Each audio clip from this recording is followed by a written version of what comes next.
Hi there, this is Robin Norgren, and I just want to make sure the recording's on. And I wanted to give you an inside look into how we created the puppet theater for Adventures in Joseyville. So let me give you a closer look here. So what you can see is that most of what we have is made out of just plain old cardboard.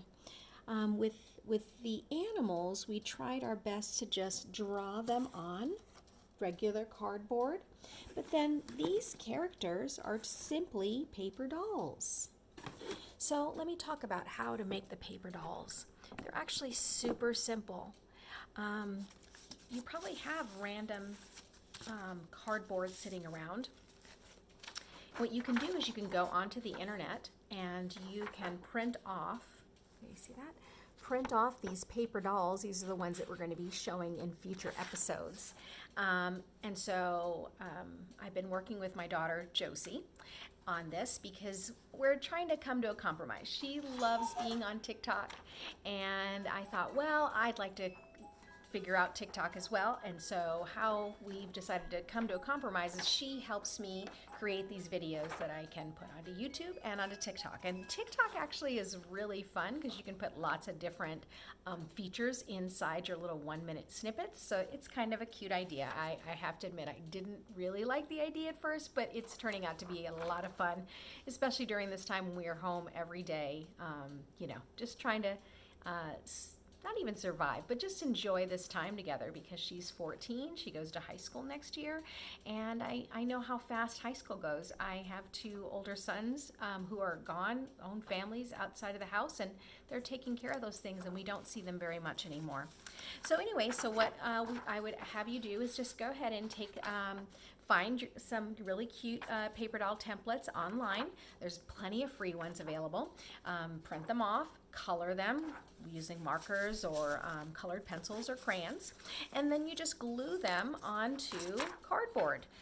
If you have cardboard that has writing on it, maybe you want to put some construction paper over it before you glue this on.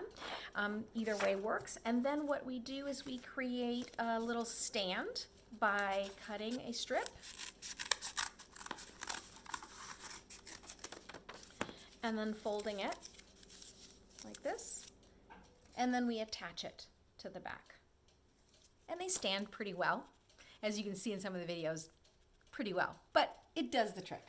All right, so then what we've also done is we've added in little characters like little dolls and stuffed animals. I also have these little cars and trucks and boats that we haven't really implemented yet, but they're coming soon, that I have because I collect them because I have a couple grandkids. But let's see what the stage looks like. Let's get a little closer so you can see. All right, so you see this was actually completely inspired by a box that we got. I don't know if it was some weights or something in it, but it was this big box with these little funky cutouts.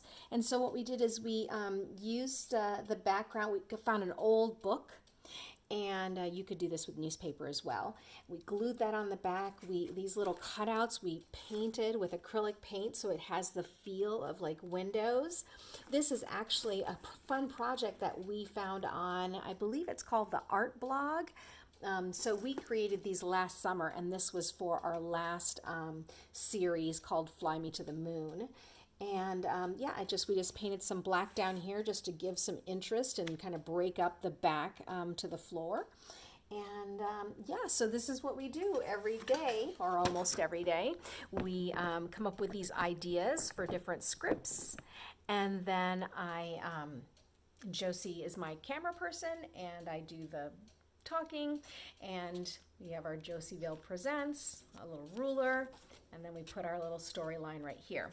So anyway, I hope that this is something that you guys can try it out at your house. Hopefully you have all the little odds and ends you need. And like I said, we've also found like little, we didn't put faces on these just because we wanted it to be kind of an ambiguous see yourself in the characters kind of thing.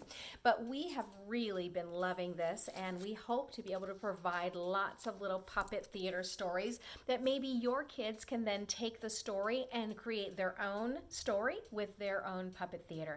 All right, well, thanks so much for stopping by. If you like my art lessons and you like these puppet shows, or if you know someone who would love to do this while they're at home or even on your spare time, please like, subscribe, and share these videos. Thanks so much for stopping by.